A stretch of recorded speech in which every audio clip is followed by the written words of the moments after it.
Erling Haaland has begun this season on an absolutely breathtaking note. In 13 games played so far at the writing of this video, the striker has scored 23 goals for club and country. By mid-October, he already has 14 goals for club and 8 for his country, 8 crucial goals that are ensuring Norway becomes a featured outfit in the 2026 FIFA World Cup tournament. Manchester City, as usual, are currently gunning for the Premier League title. He's also being immensely crucial in their Champions League charge, helping himself to stay on course for breaking the goal-scoring record of Cristiano Ronaldo. Since bursting onto the scenes in 2019 as this big young Norwegian striker playing for Salzburg, Haaland has spectacularly evolved into a monstrous centre forward, one which is very difficult to match with any other. He never fails to leave people in awe when he begins his usual goal-scoring rampage, seeming stronger, faster, sharper and more dangerous every single season, taking on each season's unique challenges and producing the same results. Goals, goals, goals. So without further ado, this is the evolution of Erling Haaland. Do you think any Premier League defenders are scared of you?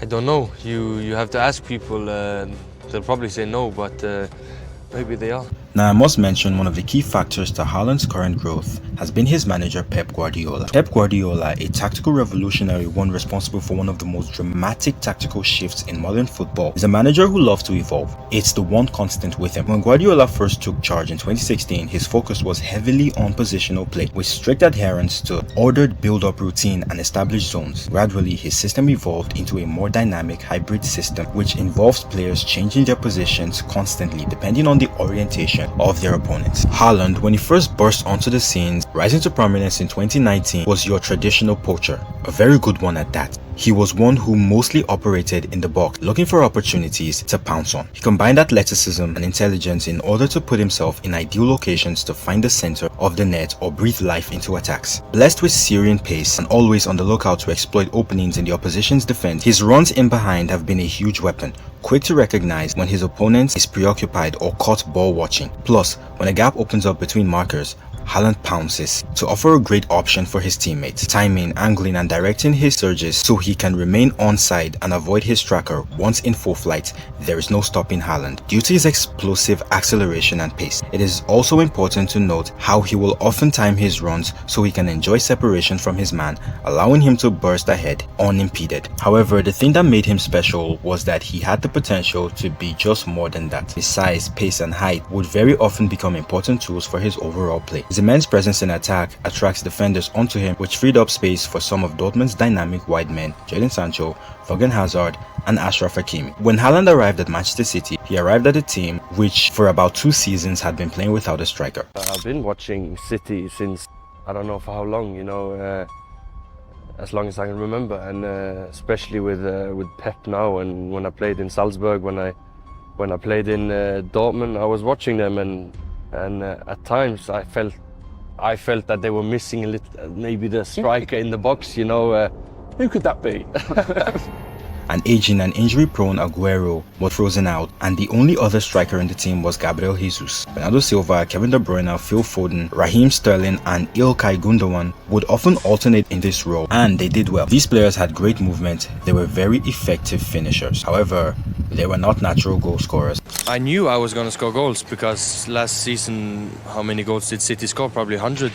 So to be a striker in this team, when I saw them the last season without a striker, I was like thinking when they were crossing the ball in, I was like, oh, I would love to be there, Soon, Guardiola saw an opportunity to get a 9, one which the footballing world could not shut up about. That 9 donned yellow and black, playing for a club which has made a name for itself in its ability of finding young players, developing them and then selling for extraordinary sums of money. 60 million was what they paid, and finally, East met West. You've got this remarkable goal-scoring record. You've scored 135 goals in 183 professional matches. Youngest player ever to hit 50 Bundesliga goals. Instantly, and not to anyone's surprise, he hit the ground running, scoring 36 goals in 35 league matches. City had to alter their style to accommodate him. In previous seasons, the team would often overload the attack with 5 players, all rotating between positions at several points of the attack, threatening the opposition's backline. The team depended on making through balls through the defense, exploiting the pace of its attackers as well as their impressive movement around the box. They didn't need to be strong, holding off defenders and all. They were just quick, very good at exploiting space and making the most of their opportunities when they had them. With Haaland, things were different. Not too different as they kept doing most of what they were doing previous campaign, but different. The team began to cross more, knowing there was going to be a tall, big-bodied, pacey striker in the box waiting to feast. With Kevin De Bruyne, one of the best ball crossers in the league, they were unstoppable. We think Pep is the world's best coach. Your goal record suggests that you're the world's best young striker. Does that feel like a perfect match, you and the manager? I like the style, I like the attacking football, I like the kind of positive vibe we have. As the time progressed, Haaland gradually became more of a complete striker, possessing the all-round ability to hurt his opponent in whichever way he deemed suitable. Being as complete as he is as a striker meant he could score all kinds of goals, effectively converting any kind of chance that came his way. Low driven through balls, into the box, high crosses. If they were accurate, it meets his head. If they were too far, his long legs would do the trick, and so on. Haaland's presence at Manchester City gave the side a more direct option, and Guardiola has increasingly utilized that to maximize Haaland's productivity, and it works. The team wins games and Haaland scores goals. Instead of simply juggling balls into the box, City now uses Haaland to overload defenses, drawing space for wide players and midfield runners. Players like Jeremy Doku and Savinho have been integral to this. With Haaland up top, the opposition tends to drop deeper. These two guys, being very good in one-on-one situations, beating their man, were employed by Pep to break the lines. Their presence also helps to stretch the play, freeing up the center areas Haaland intends to occupy. Guardiola's Manchester City, a team which used to favor slow build-up, possession-based football, began to incorporate some aspects of old-school long ball philosophy. This change has caught many by surprise. The Manchester City manager has begun to take a more pragmatic approach to his game, and none was more evident than in their recent game against Arsenal. For a manager who likes to change things a lot, tinkering with his tactics, Haaland was a gift from the football gods to Guardiola. His strength allows him to be able to bully defenders, thus freeing up space for his other attacking teammates. His speed helps him to evade defenders when a through ball is played, making him an active threat in counter-attacking situations. His height meant he was very dangerous in the air, and his goal-scoring prowess meant that in a team that often has a lot of the ball creating multiple chances, he will get plenty of opportunities to dispatch the ball into the back of the net. When Haaland arrived at the club, yes, he was already one of the best strikers in Europe, being touted for a future Ballon d'Or and an epic rivalry with Kylian Mbappe, reminiscent of the one Lionel Messi and Cristiano Ronaldo had for over a decade. Haaland still had a lot of room for improvement. 3 years later, it seems like he's only gotten faster, sharper, stronger, and scarier. Nobody in world football can do what he does quite as well as he does it. He has now firmly cemented his place as the best striker in the world at this very moment. Haaland's dazzling start to the current campaign is nothing new, but it's just the fact that he is in his 4th season at the club and his consistency remains consistent. Though something does look different this season. His team seems to be a lot more reliant on him now, which is understandable for Norway. He is single-handedly taking them to the World Cup, but not quite for Manchester City. Guardiola has even expressed this worry in his post-match interview after the team's recent 2-0 win against Everton, a match in which Haaland scored both goals.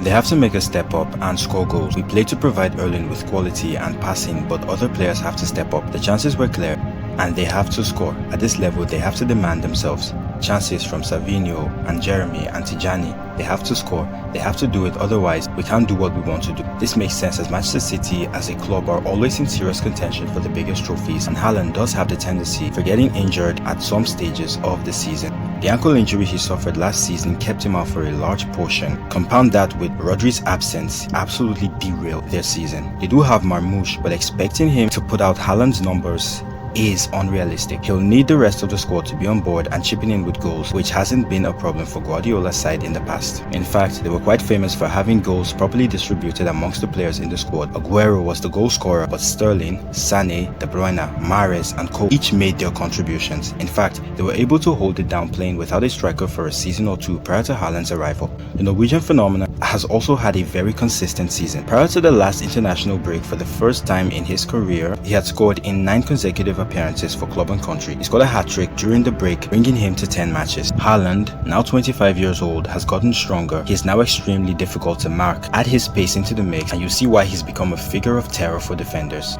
He was always freakishly strong from a young age, but as is the case with good footballers, he's grown and is increasingly capable of using everything in his arsenal. The scary thing is he has become more complete this season. He is a better footballer than when he arrived at Manchester City and scored all those goals. He was just a goal scorer then. I think his all-round game is improving. Another 2 goals for you. The first one coming with your first touch of the game. As a striker, in the first half you only had 7 touches, 2 of those were goals. Are we underestimating how difficult that is when you're not involved in the game, but to then go and score 2 goals like that?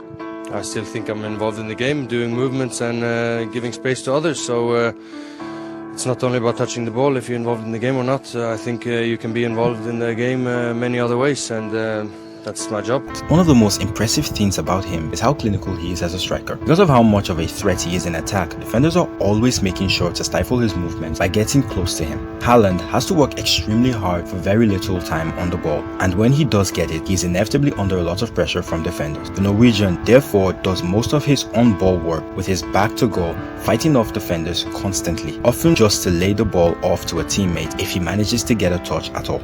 Haaland spends most of the time in a match completely unengaged with the action, averaging just 24.2 touches of the ball per 90, the 3rd lowest in the Premier League in 2025-26 of all players to play at least 300 minutes. And when he even gets the ball, the defenders will always make sure to hold him. Despite this, Haaland has made quite a lot from his few touches, being more clinical in front of goal. This man is an absolute phenomenon. Former Chelsea winger Pat Nevin said on BBC Radio 5 Live he was walking about and looking fairly disinterested in the game. We had hardly mentioned his name.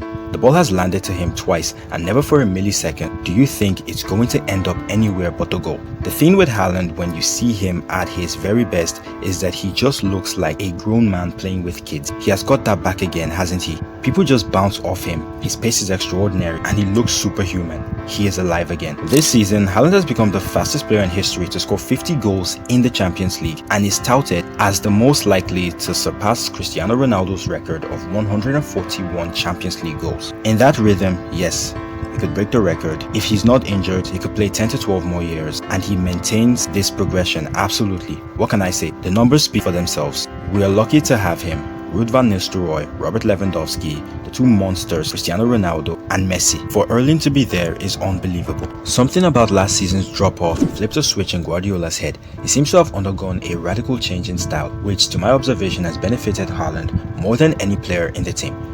Pep is now more pragmatic and has oriented his players to play to what seems to be Haaland's strengths, a move which has created worries about a perceived reliance on the Norwegian. Anyone who knows Pep should be aware that it may seem like this, but may not be the case. He may have become more pragmatic recently, but I refuse to believe he is short-sighted.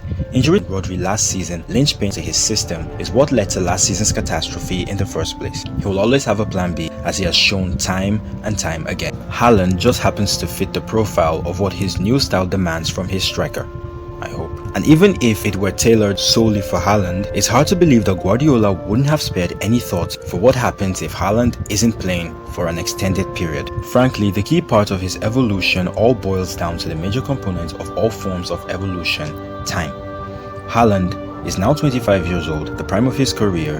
He has been able to evolve steadily without any major interruptions to his development, such as injuries or falling out of the manager's favor, which isn't something every player is fortunate enough to not deal with. Guardiola believes in him and is repaying his manager's faith tenfold. He has not only matured as a player over the past few years, but even as a person. On top of that, he is now a father.